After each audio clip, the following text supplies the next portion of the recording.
Бүгін біз қарапайымдылардың қоректенуімен, яғни ас қорытумен танысамыз.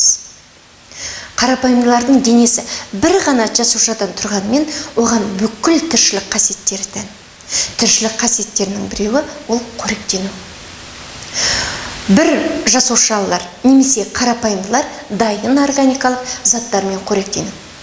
Ал сендер өздерің білесіңдер, органикалық заттарға не жатушы еді? Әрине, оған нәруыз, көмір, су, май жататын. Ал кейбір қарапайымдылар, мысал үшін эвглена, ол фотосинтез процесі арқылы да қоректенеді. Себебі оның денесінде хлоропласт бар. Ал хлоропласттарда хлорофиль бар.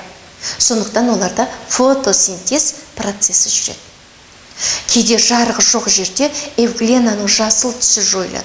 Ол кезде ол жануар тәрізді қоректенеді. Яғни дайын органикалық заттармен қоректенеді. Бірақ жануарлар сияқты ол органикалық заттарды жұтпайды. Заттардың судағы ерітінділерін цитоплазманың жарғақшасы арқылы сіңіреді. Ал амебаның жалған аяқтары көмектеседі. Ол жалған аяқтармен өзінің қорегін қоршап орап алады. Ол қорек жасуша қабықшасы арқылы цитоплазмаға түседі. Цитоплазма оны қоршап ас қорыту вакуолі пайда болады. Ас осы көпіршік сияқты қоршауда қорытылады. Кірпікшелі кебісше, мұның денесінің алдыңғы жағында аузы болады. Аузында қысқа түтікше сияқты жұтқыншақ жалғасады.